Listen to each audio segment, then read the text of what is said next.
सभी को राधे राधे। जय श्री कृष्णा।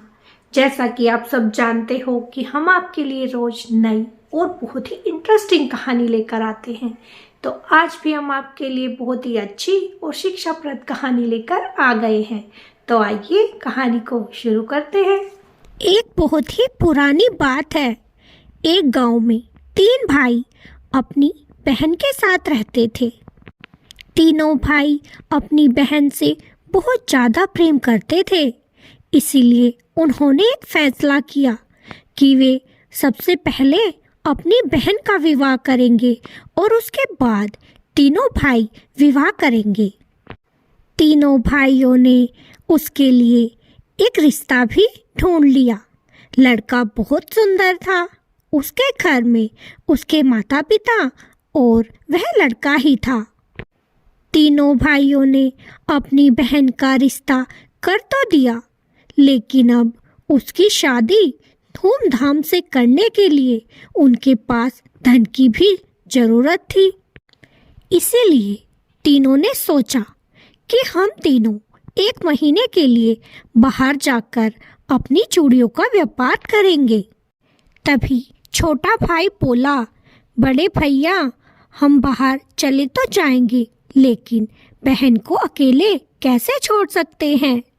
ये तो घोर समस्या आन पड़ी थी कि अब बहन को कहाँ छोड़कर जाएं। तभी बीच वाला भाई कहने लगा, क्यों ना हम इसे इसके ससुराल में छोड़ दें। बड़ा भाई बोला, छोटे, हम इसे इसके ससुराल में छोड़ तो देंगे, लेकिन क्या शादी से पहले लड़की को ससुराल में छोड़ना ठीक होगा? ऐसे तो कहीं देखा ही नहीं है।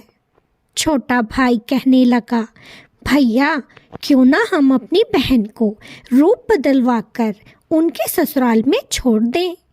बड़ा भाई आश्चर्य में पड़ गया, ये छोटा कैसे बातें करता है।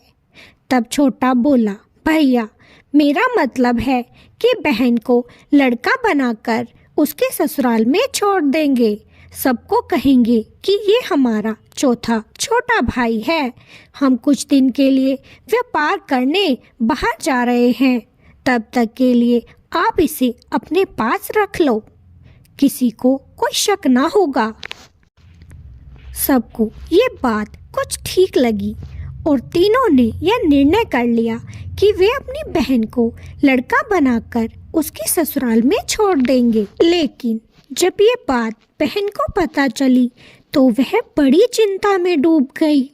भैया, मैं वहाँ पर अकेली कैसे रहूँगी? अगर किसी दिन उन्होंने मुझे पहचान लिया तो मैं क्या करूँगी? तब छोटा भाई बोला, अरे बहना, तू चिंता ना कर, हम तेरे पास एक काठ का घोड़ा छोड़ कर जाएंगे। वह तुझे सारी बात बता दिया करेगा, तो उसी तरीके से अपना कार्य कर लिया करना। अब तो बहन को थोड़ी सी संतुष्टि हो गई और वह डरते डरते अपने भाइयों के साथ वहाँ पर चली गई।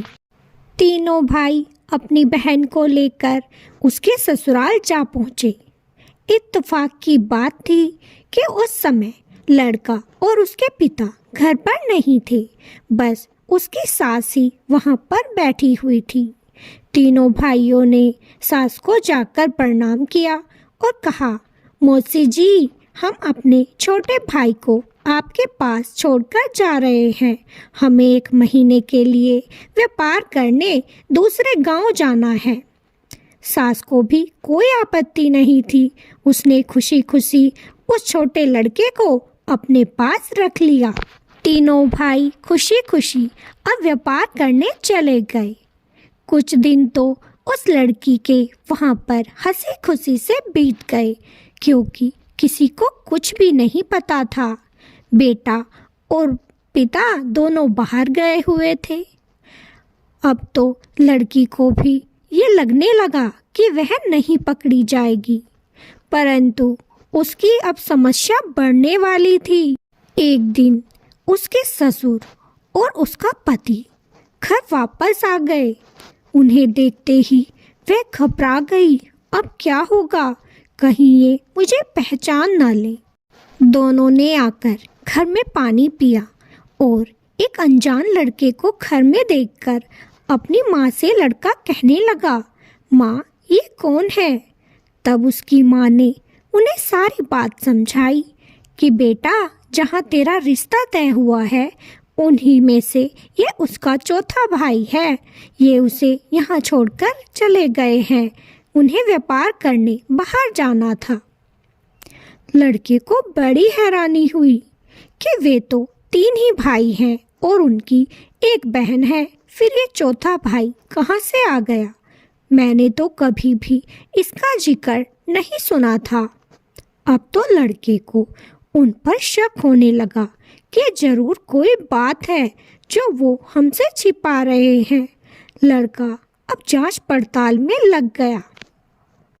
वह अपनी माँ से बोला, माँ जो मेरे साले हैं वो तो 3 ही हैं और उनकी एक बहन है, फिर ये चौथा भाई कहाँ से आ गया? माँ को ये सब मालूम ना था, इसीलिए वह भी चौंक कर बोली, अरे बेटा क्या तू सच कहता है? लड़का बोला, हाँ माँ वो 3 ही भाई हैं, फिर ये चौथा कहाँ से आया मुझे समझ नहीं आता। और अगर चौथा भाई है भी तो वह फिर बहन के पास क्यों नहीं रहा? बहन भी तो घर पर अकेली होगी। अब तो उन्हें उस पर शक होने लगा। उन्होंने सच का पता लगाने के लिए अब नए नए तरीके अपनाना शुरू कर दिया। एक दिन उसकी माँ लड़के से कहने लगी, बेटा अगर ये लड़का होगी तो जल्दी स्नान करके बाहर आ जाएगी और अगर लड़की हुई तो देर तक स्नान करती रहेगी। आज हमें इसकी सच्चाई पता चल ही जाएगी। दोनों बहुत खुश थे।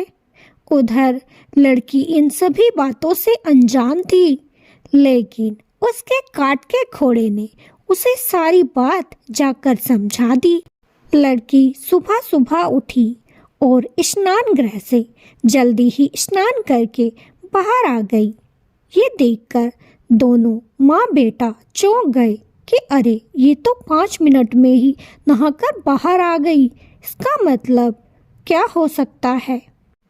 लेकिन अभी भी उनका शक वहीं का वहीं था।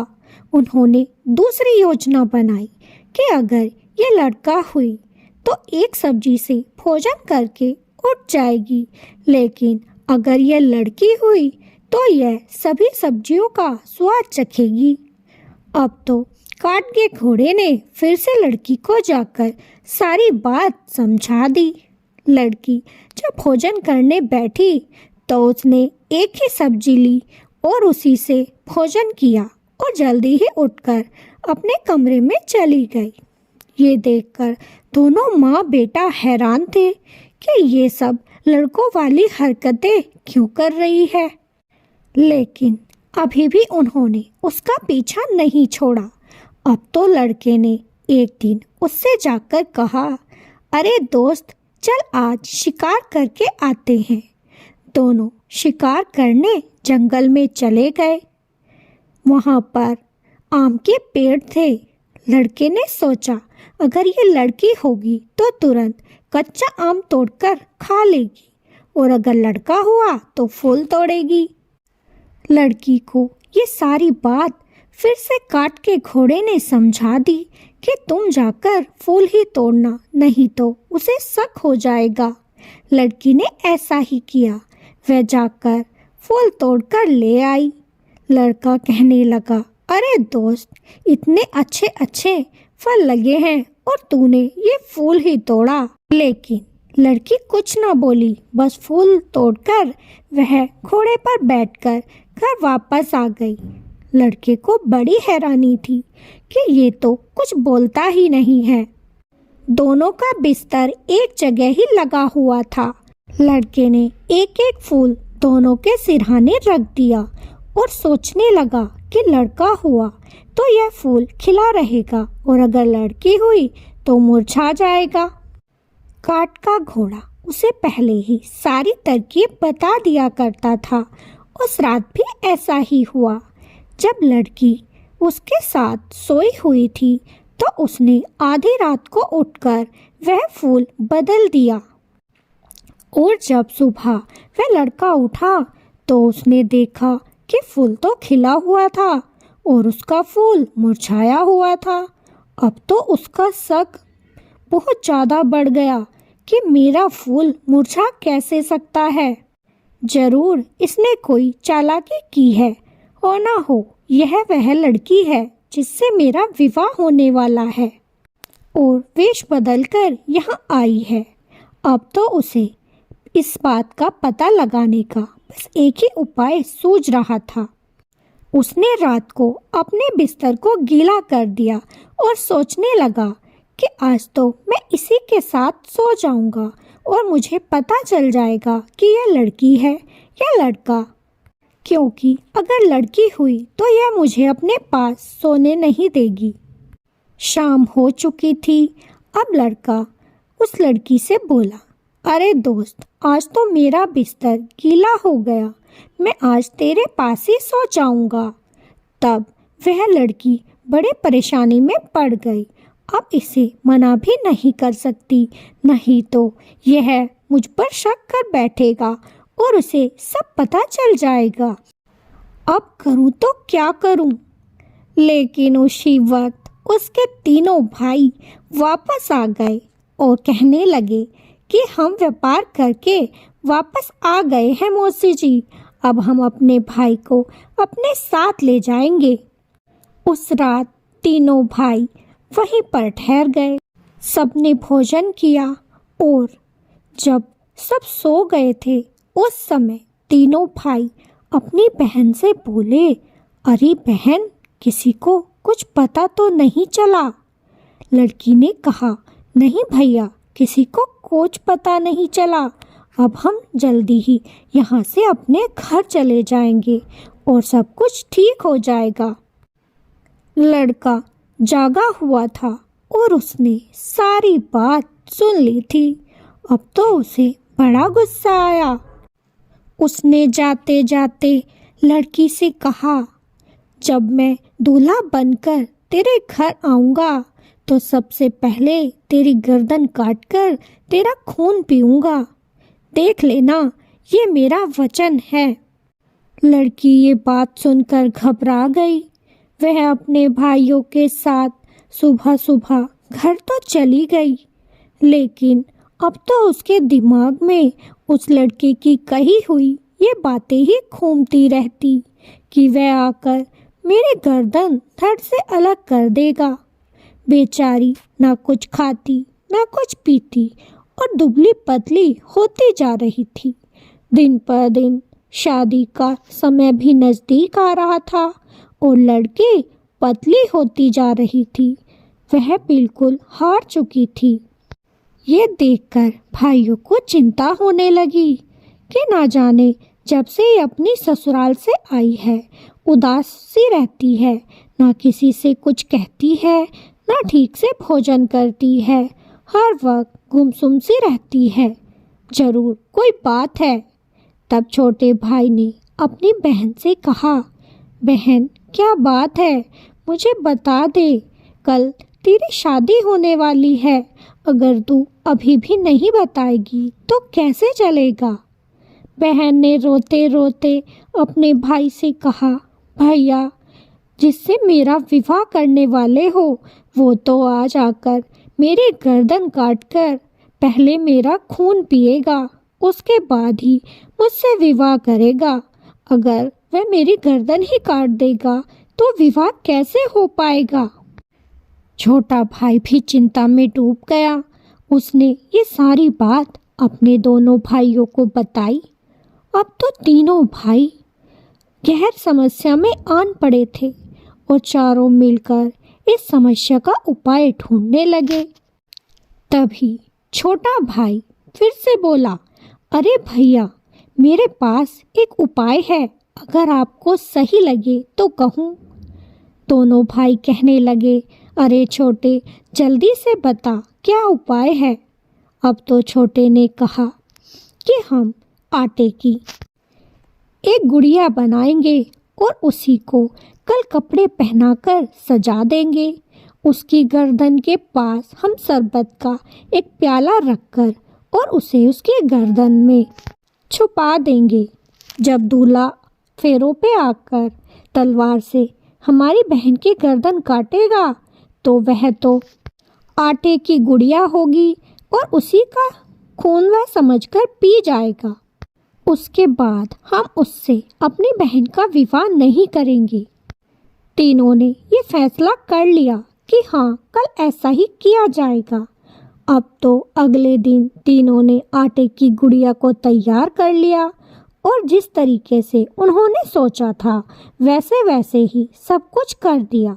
जब लड़का फेरों पर आया और उसने अपनी तलवार निकाली और लड़की के गर्दन पर मार दी, जिससे वह आटे की गुड़िया की गर्दन कटकर अलग गिर गई और उसने उसमें से वह खून शरबत का प्याला उठाकर पी लिया। लेकिन उसके बाद उसे अपनी गलती का एहसास हुआ और वह बिलक बिलक कर रोने लगा कि मैंने ये क्या कर दिया। थोड़े से गुस्से में आकर इतना बड़ा कदम उठा दिया कि अपनी होने वाली पत्नी को ही मार दिया। अब मैं विवाह किसके साथ करूँगा? हे भगवान, मेरी गलती की मुझे इतनी भारी सजा ना दो। मुझे अपने किए का पछतावा है। मेरी पत्नी को फिर से जिंदा कर दो। मैं भूल कर भी भविष्य में उसके साथ कुछ गलत ना करूँगा। वह यह बोल बोल कर रोए जा रहा था। तभी भाइयों ने मौका देखा और उस आटे की गुड़िया की जगह अपनी बहन को लाकर बिठा दिया। जब लड़का लड़की का विवाह होता था तो एक छोटा सा पर्दा बीच में कर दिया जाता था।